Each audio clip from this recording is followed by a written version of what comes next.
Bienvenidos, yo soy el Dr. Luis Flecha y les voy a estar hablando sobre patología de la glándula suprarrenal. Tenemos que recordar que la glándula suprarrenal es una glándula bilateral, se ubica por encima de los riñones, ¿sí? Tiene una corteza y una médula, ¿sí? Que tiene dos orígenes embrionarios totalmente diferentes. La corteza se caracteriza por secretar hormonas esteroides, ¿sí? Se organizan en tres zonas: glomerular, fascicular y reticular. La glomerular secreta aldosterona, que es un mineralocorticoide que controla, ¿verdad? Regula, ¿verdad? La concentración de sodio y potasio en la sangre. Vamos a ver que la zona fascicular secreta glucocorticoides, que se encarga de la regulación de los carbohidratos y otros metabolitos.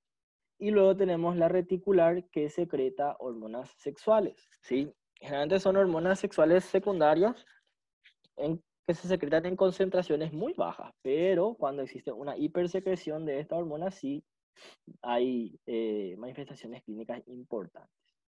Y luego tenemos la médula. La médula se caracteriza por estar formado por células ganglionares, células cromafines, ¿verdad? Son las células cromafines las que van a secretar hormonas, que en este caso son hormonas como catecolaminas, ¿ok?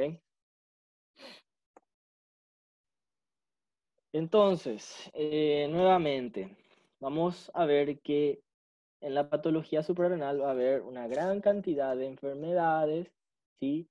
Que se vuelven a clasificar de acuerdo a las manifestaciones clínicas que pueden mostrar, ¿sí? Vamos a hablar primero de la corteza, patologías de la corteza suprarrenal, que pueden ser debido a su hiperfunción o a su hipofunción, ¿ok? Vamos a ver que la hiperfunción puede ser debido a la secreción excesiva de cortisol, ¿sí? O puede ser debido a la secreción excesiva de aldosterona o debido a la secreción excesiva de las hormonas sexuales, ¿ok? Entonces, primero vamos a hablar sobre la hiperfunción de cortisol, ¿ok? O hiperfunción adrenocortical. Vamos a ver que dentro de esta hiperfunción tenemos principalmente lo que es el síndrome de Cushing, ¿verdad? El hiperaldosteronismo, que ya les mencioné, y los síndromes androgenitales. Bueno, con respecto al cortisol, tenemos que saber que la hipersecreción de cortisol,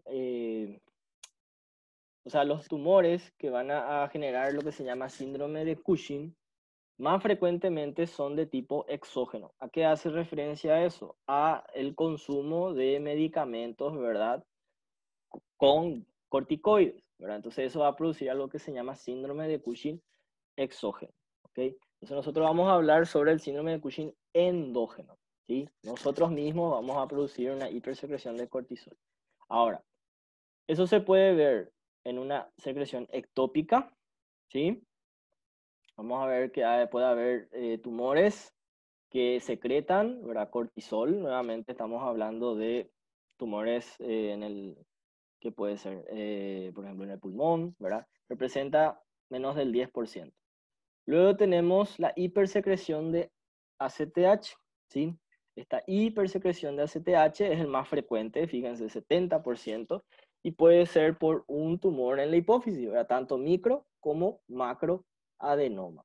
Y también se pueden ver en una hiperplasia, ¿sí? De las células corticotrópicas, ¿ok?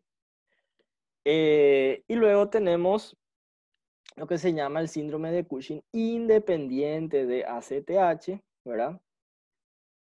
Que se ven en un 10 al 20% de los casos. Esto se puede ver, ¿verdad?, en tumores como adenomas o carcinomas de la suprarrenal, como también en una hiperplasia cortical de la suprarrenal, ¿ok? Esta clasificación es súper importante, ¿verdad? La que clasifica dependiente de ACTH y la independiente de ACTH. ¿Por qué? Porque cuando vemos estos que son independientes de ACTH, vamos a ver que el cortisol va a estar elevado, ¿sí?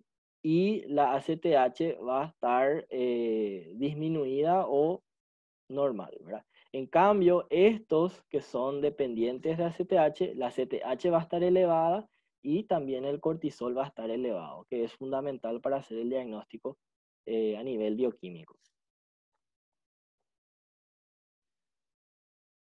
Bueno, morfológicamente, para estos pacientes con síndromes de Cushing, vamos a ver que pueden mostrar diferentes morfologías, depende de qué patología estemos hablando. Por ejemplo, en aquellos pacientes que tienen un Cushing de forma exógena, como ellos consumen cortisol, las glándulas suprarrenales, ¿verdad? Ya no producen cortisol, ¿sí? Porque se disminuye la secreción de ACTH. Entonces, ¿qué pasa con la suprarrenal? Sufre una atrofia, ¿ok? Sufre una atrofia bilateral, por supuesto. Cuando hablamos de una hiperplasia, puede ser una hiperplasia difusa bilateral o puede ser una hiperplasia ligeramente nodular, ¿verdad? Entonces vamos a ver, acá tenemos, fíjense, las suprarrenales, ¿verdad? Y aquí podemos ver una hiperplasia difusa, ¿sí? Bilateral. Podemos ver en un adenoma y un carcinoma. Generalmente adenoma y carcinoma muestran un aspecto morfológico bastante parecido, pero por lo general los carcinomas suelen mostrar un tamaño mucho mayor, ¿sí? Vamos a ver que como estos adenomas o carcinomas secretan cortisol, ¿verdad? Ese cortisol va a hacer que la ACTH disminuya. Entonces ese ACTH no va a actuar sobre el tumor, pero sí va a actuar sobre el resto de la suprarrenal. Entonces, adyacente al tumor, al adenoma o el carcinoma, se va a ver como un adelgazamiento de la corteza, o sea, una atrofia. ¿Okay? Entonces acá les puedo mostrar una imagen. Este es un tumor, fíjense, una lesión nodular bien delimitada, ¿sí? Vamos a ver que tiene un color medio amarillento, ¿sí? O naranjado, con áreas de hemorragia, pero ese color amarillento se debe a que las células, ¿verdad? Almacenan grandes cantidades de lípidos, ¿verdad? ¿Por qué? Porque los lípidos son la materia prima para elaborar sus hormonas, ¿ok? Y acá tenemos un carcinoma. Esto muestra un aspecto más maligno, ¿verdad? Porque tiene zonas de necrosis, de hemorragia, ¿sí? Y a la histología va a mostrar una atipia mayor, ¿ok? Entonces esto se ve en un carcinoma, ¿verdad? Cortical. ¿Cuál es la característica del Cushing, ¿verdad? Los pacientes con Cushing, vamos a ver que muestran una alteración en el depósito de grasa, muestra una obesidad, aumento del peso. La grasa se deposita mayormente en la región del rostro y la espalda, ¿sí? Parece que tiene como una joroba. El rostro es bien redondeado, tiene una fascia que se llama en luna llena, ¿verdad? Bien redondeada. Vamos a ver que aumenta de peso, la obesidad va a producir estriaciones, ¿verdad? Sobre la piel del abdomen. Vamos a ver que puede tener los brazos y las piernas bastante delgadas, ¿sí? Como existe un aumento en la producción de cortisol, no se olviden que el cortisol tiene efectos inmunosupresores, por lo tanto, el paciente es propenso a sufrir infecciones y las heridas tardan mucho más en curarse, ¿ok? Fíjense, acá tenemos la obesidad, ¿verdad? Fíjense las estrías que muestran el abdomen, el rostro bien redondeado, ¿verdad? Eso se llama facies en luna llena, ¿verdad? Fíjense acá la misma persona, ¿verdad? Antes de su tratamiento y luego de su tratamiento, ¿sí? Bueno, luego tenemos las manifestaciones clínicas caracterizadas por la hipersecreción de aldosterona, o también conocido como hiperaldosteronismo. Este hiperaldosteronismo puede ser primario, puede ser secundario. Cuando nosotros hablamos primario, hablamos de una producción autónoma excesiva de aldosterona. Por lo tanto, como hay una hipersecreción de aldosterona, eso va a disminuir la secreción de renina. ¿Ok? Muy importante nuevamente para hacer el diagnóstico bioquímico.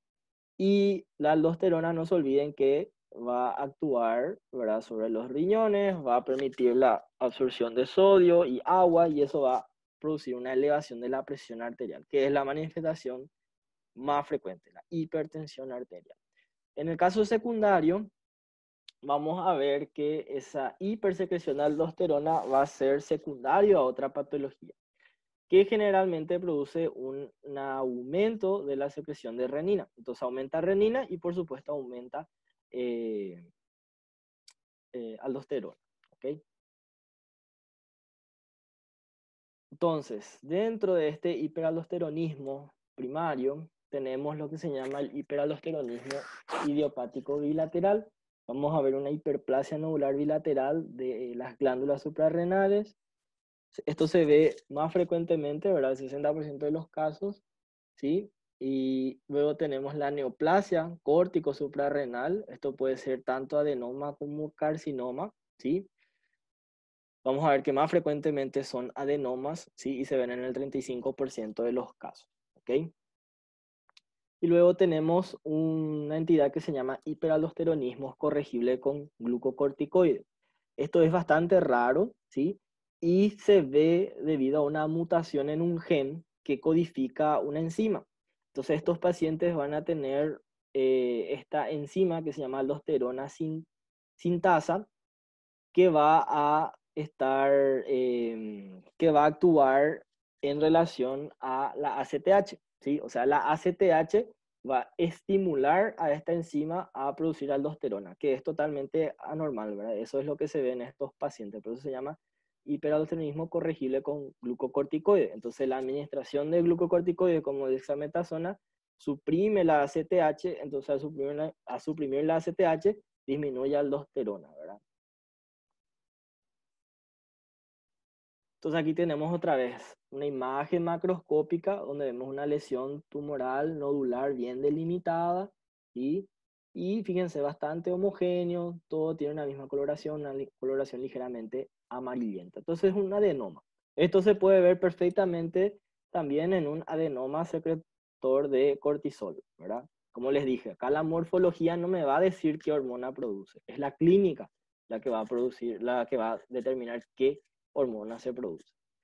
Ya la histología, vamos a ver que este tumor, fíjense, forma células tumorales formando nidos. Histológicamente muy parecido a lo normal. Acá vemos otra vez, esto es la glándula suprarrenal y acá vemos una formación nodular bien delimitada. Miren el color bien amarillento. Eso es porque las células tumorales almacenan grandes cantidades de lípido, que es la materia prima de su hormona. En el caso del hiperaldosteronismo primario, como tiene hipertensión, es tratado con espironolactona. Esta espironolactona puede producir un efecto, ¿verdad? En el tumor, ¿verdad? Que se forman estas estructuras que se llaman cuerpos de espironolactona, ¿ok? Entonces se ve posterior al tratamiento con espironolactona. Luego tenemos los síndromes androgenitales. Ahora, en estos casos vamos a ver una hipersecreción de hormonas sexuales. Estas son conocidas como dehidroepiandrosterona y androstenediona, ¿sí? En estos casos es más frecuente, ¿verdad? Tumores malignos, ¿verdad? Cuando vemos una masa tumoral secretor de hormonas androgénitas, uno piensa más en un carcinoma que un adenoma, ¿ok? Y lo opuesto en el hipercortisolismo y en el hiperaldosteronismo, ¿ok? También se puede ver en una hiperplasia suprarrenal congénita, ¿sí? Esto es una entidad bilateral, puede ser nodular, y vamos a ver que esto se ve una alteración en ciertas enzimas que van a secretar, o sea, enzimas que deberían metabolizar, por ejemplo, cortisol o aldosterona. Entonces, como no puede sintetizar cortisol o aldosterona, sintetiza lo que puede. ¿Y qué puede sintetizar? Sintetiza de hidroepiandrosterona o androstenediona, produciendo esto que se llama síndrome androgenital. Entonces acá tenemos, fíjense, el riñón y por encima vemos una masa tumoral de gran tamaño, ¿sí? Miren cómo es bastante heterogéneo, con áreas negruzcas, de necrosis, áreas rojizas, de hemorragia. Entonces tiene un aspecto morfológico un poco más, más maligno, ¿verdad? Acá lo mismo, ¿verdad? Fíjense las zonas de hemorragia y necrosis. Y a la histología vamos a ver las células tumorales mostrando un grado mayor de atipia. Fíjense, hipercromasia, multinucleación, ¿verdad? Entonces, esto es más sugerente de malignidad. Acá podemos ver otra imagen donde las células tumorales muestran un grado mayor de anaplasia, ¿verdad? Una atipia mucho mayor. En el caso de las manifestaciones clínicas, lo que va a producir es, por ejemplo, en la mujer, una virilización, ¿verdad? Y hirsutismo. Fíjense la distribución del pelo, ¿verdad? Bien similar al del hombre. Luego tenemos el grupo de enfermedades caracterizados por la secreción insuficiente de estas hormonas suprarrenales, ¿sí? Pueden ser primarias o pueden ser secundarias, ¿ok? Vamos a ver que la primaria otra vez puede ser crónica o puede ser aguda. Entonces, una insuficiencia suprarrenal primaria, vamos a ver que se debe a una alteración propia de la suprarrenal, ¿sí? Es la suprarrenal la que falla. Y la secundaria hace referencia a fuera de la suprarrenal. Por ejemplo, un trastorno en el hipotálamo o la hipófisis hace que la suprarrenal produzca menor cantidad de hormonas suprarrenales. ¿Ok? Entonces, en la primaria, esta puede ser de manifestación brusca, ¿verdad? O aguda, o puede ser crónica. ¿Sí? La crónica se llama enfermedad de Addison. ¿Ok? Vamos a ver que la aguda se puede ver formando parte de un síndrome que se llama síndrome de Waterhouse-Friderichs, que produce una insuficiencia suprarrenal aguda, ¿sí? Debido a una necrosis hemorrágica de la glándula suprarrenal, ¿sí? Se ve frecuentemente en pacientes con una bacteriemia importante secundario a meningococo, puede ser también a neumococo, ¿sí? A pseudomonas, etcétera, pero mucho más frecuente el meningococo, ¿ok? Ahora, la insuficiencia suprarrenal crónica o enfermedad de Addison se ve en pacientes que sufren una destrucción lenta y progresiva de la corteza suprarrenal, ¿sí? Anteriormente, la tuberculosis era una de las principales causas de esta enfermedad, pero actualmente, ¿verdad? Como la tuberculosis ya disminuyó, otras son las causas, como por ejemplo causas autoinmunes, que se llama adrenalitis autoinmune. Pero por supuesto, nosotros como vivimos en un país subdesarrollado, ¿verdad? Donde la tuberculosis todavía, ¿verdad? Existe en grandes casos, ¿verdad? La tuberculosis es una de las principales causas para nosotros, ¿ok? Otras también puede ser secundaria metástasis, ¿verdad? Las metástasis de otros cánceres pueden afectar la suprarrenal y por lo tanto la suprarrenal no produce de forma normal sus hormonas. Enfermedades de depósitos como la amiloidosis o el SIDA también, el virus SIDA también puede afectar la suprarrenal. Bueno, entonces parte de esta insuficiencia córtico suprarrenal aguda, ¿verdad? Como les mencioné, una es la hemorragia suprarrenal masiva que se ve en el síndrome de Waterhouse-Friderichs, ¿verdad? Asociada a una bacteremia como la meningococcemia. Pero también se puede ver una hemorragia suprarrenal masiva en pacientes con tratamiento de anticoagulantes o aquellos que, las mujeres, ¿verdad? Con un parto muy prolongado, ¿ok? También se puede ver esta insuficiencia aguda en pacientes que toman corticoides y bruscamente suspenden su consumo, ¿verdad? Acá está la importancia, ¿verdad?, de no la automedicación. Las personas, ¿verdad?, que no tienen conocimiento, ellos consumen nada más ciertos corticoides porque son antiinflamatorios, ¿verdad? Entonces ellos consumen sin saber la concentración ni los días que deben tomar.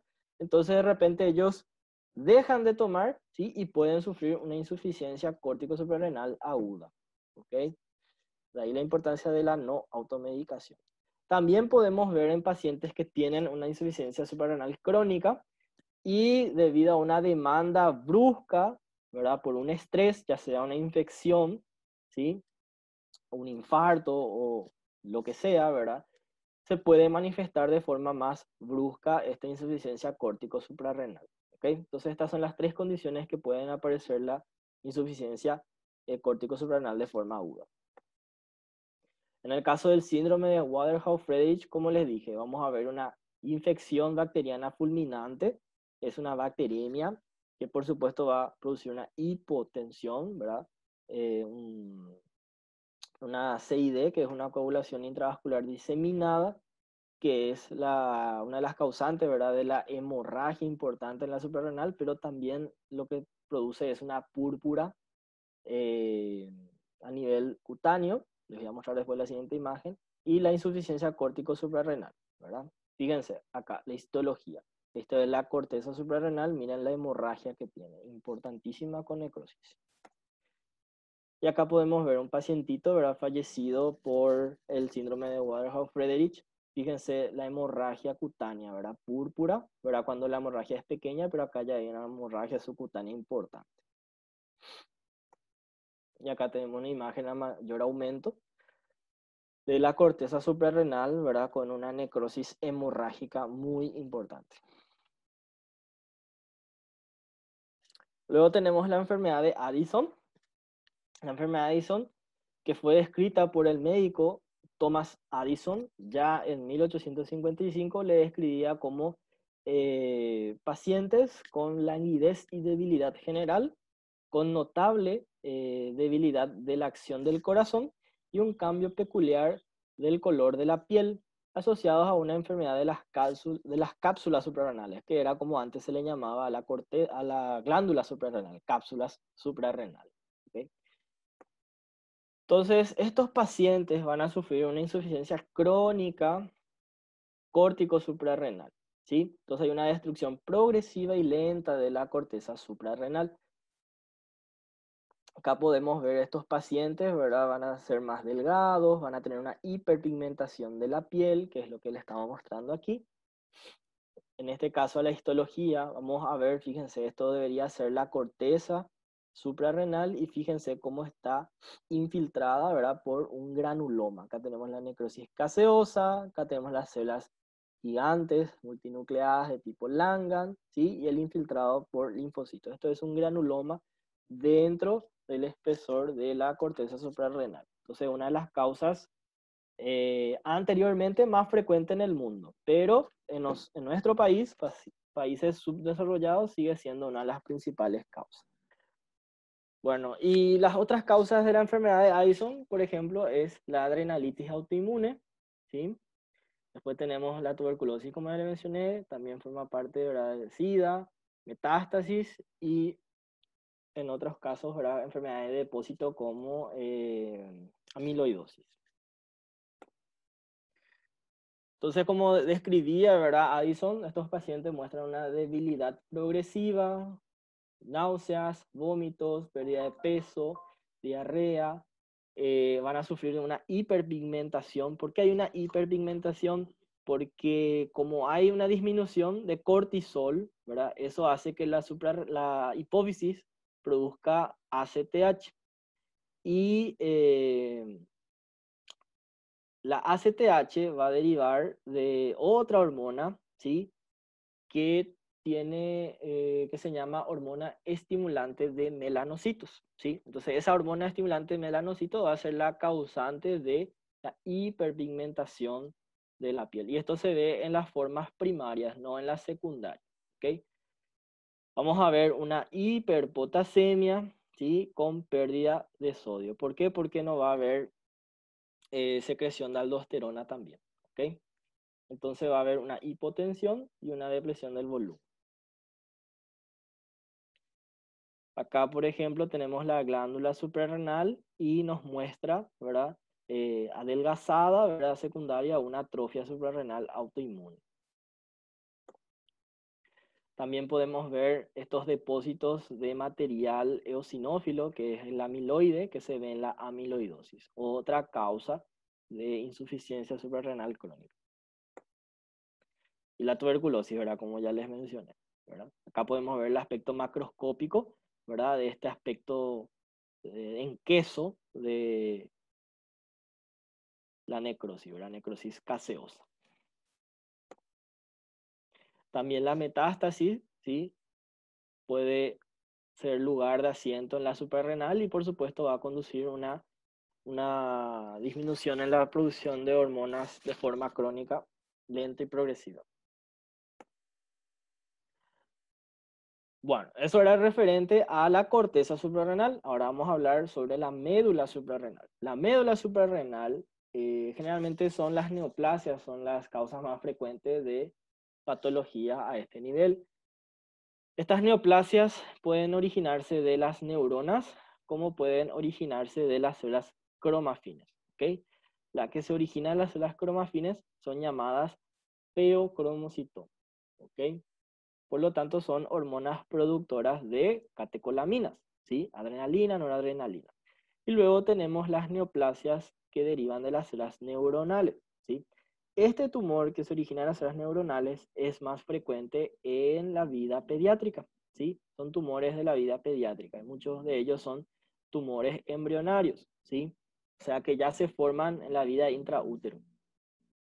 Estos tumores neuronales se van a llamar neuroblastoma cuando muestran una diferenciación pobre y cuando muestran una buena diferenciación hacia células neuronales se llama ganglioneuroma.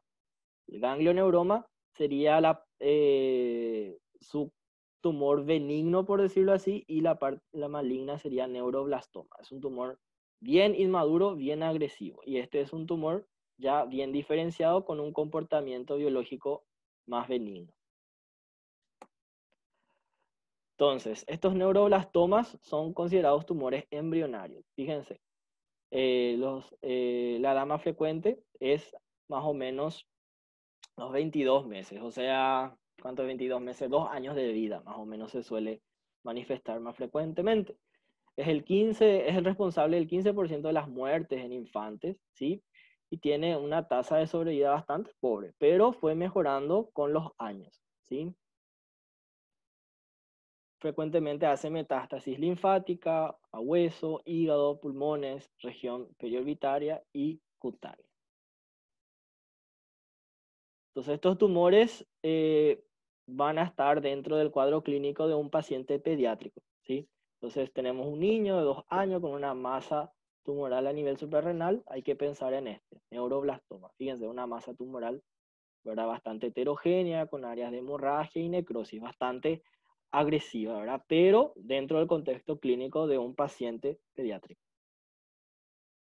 Y a la histología lo que vamos a ver es que ese tumor está formado por células, fíjense, redondas, pequeñas y azules, parecen como linfocitos, ¿verdad?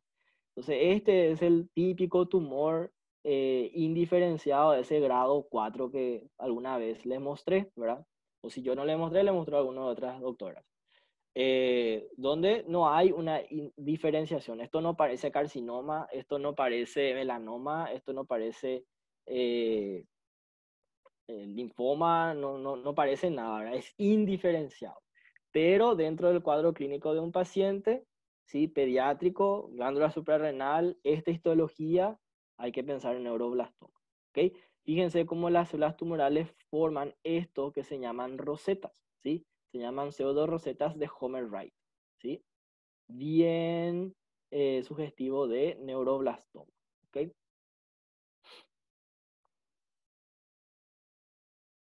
Las manifestaciones clínicas de este tumor pueden ser fiebre, pérdida de peso, masa abdominal o ya las metástasis pueden ser la causa de consulta.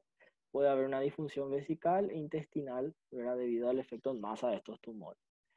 En orina se puede detectar metabolitos de la adrenalina como el ácido vanilil-vandélico o homo-vanidélico. Luego tenemos el feocromocitoma, que es el tumor de la médula suprarrenal, pero que se origina de las células cromafines. Estas sintetizan y segregan catecolaminas. ¿Ok?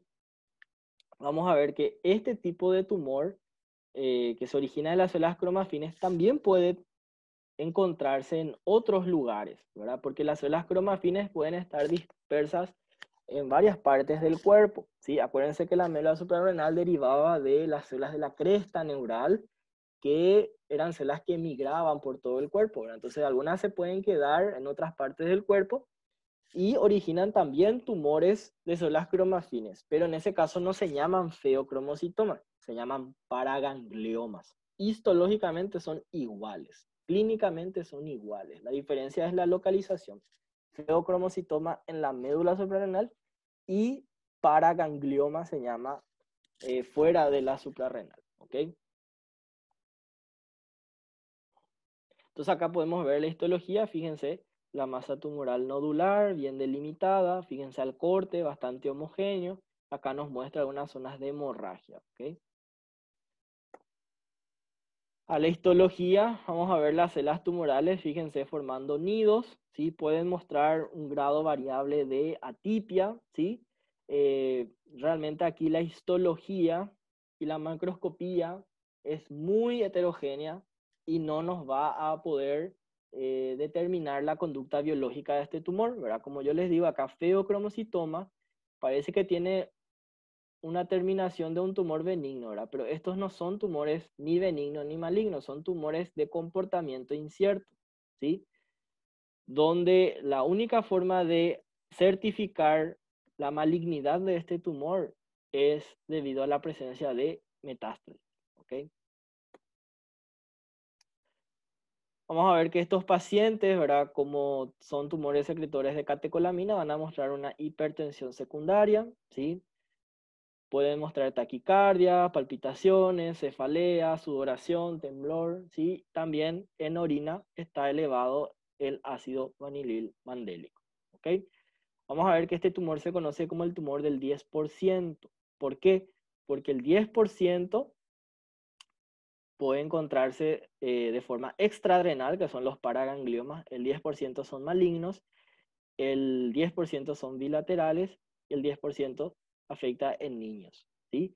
Y antes era conocido, antes también era el 10% familiar, pero ahora ya se vio que un 25% puede ser familiar, ¿ok? Esto cambió. Y acá tenemos otra imagen macroscópica donde vemos el tumor, fíjense el tumor, un tumor de gran tamaño, ¿sí? Bien nodular, bien circunscrito, bastante heterogéneo, ¿sí? Con áreas de hemorragia, ¿sí? Y la histología, las células tumorales haciendo nidos, ¿sí? Fíjense cómo hay un grado de atipia, pero esto no es fidedigno para determinar su comportamiento, ¿ok? Acá tenemos otra imagen, fíjense el color que tiene el tumor, tiene un color más amarronado, ¿verdad? Idéntico al resto de la médula suprarrenal, ¿sí? Y fíjense cómo se expande y comprime la corteza suprarrenal, que está bastante adelgazada, ¿sí? Ya la histología, fíjense las células tumorales haciendo nidos, muestran un grado variable de atipia, fíjense este núcleo de gran tamaño, pero esta histología no es categórico para determinar la malignidad del tumor, ¿sí? No hay, esto es importante, no hay criterio histológico diagnóstico fidedigno de malignidad en estos tumores. El único es la metástasis, ¿ok? Lo que se puede hacer es predecir. Hay una tabla, ¿verdad? Que se determina ciertos criterios, ¿sí? Y esos criterios determinan un porcentaje, ¿verdad? De riesgo de malignidad, ¿ok? Pero no existe un criterio fidedigno histológico de malignidad. Solamente metástasis es definitivo, ¿ok? La metástasis de esos tumores pueden ser en hígado, pulmón, huesos, ganglios linfáticos y pueden llegar a producir una insuficiencia cardíaca, ¿verdad? Debido a la hipersecreción de catecolaminas, edema pulmonar, ¿sí? Infarto de miocardio, fibrilación ventricular. Todo esto debido a la hipersecreción de catecolaminas. Como les dije, el feocromocitoma está asociado a síndromes familiares, ¿verdad? 25% se ve en casos familiares y eso se ven en formando parte de unos síndromes que se llaman MEN1, ¿verdad? Neoplasia endocrina múltiple, 1 y 2, ¿verdad? El 1, vamos a ver que está asociado al carcinoma medular de tiroides, ¿sí? Y la hiperplasia paratiroidea. Y el MEN2, vamos a ver que está asociado también al carcinoma medular de tiroides, pero a neuromas mucosos y tiene un aspecto morfológico el paciente marfanoide. También forma parte de un síndrome que se llama síndrome de von Hippel-Lindau, que está asociado a un tumor de células renales que se llama carcinoma de células renales y quistes renales, hepáticos o pancreáticos. ¿Ok? Y también tenemos el otro que se llama síndrome de Strook-Weber, que está asociado a hemangiomas cavernosos. ¿Sí? Y eso es todo, muchísimas gracias, hasta luego.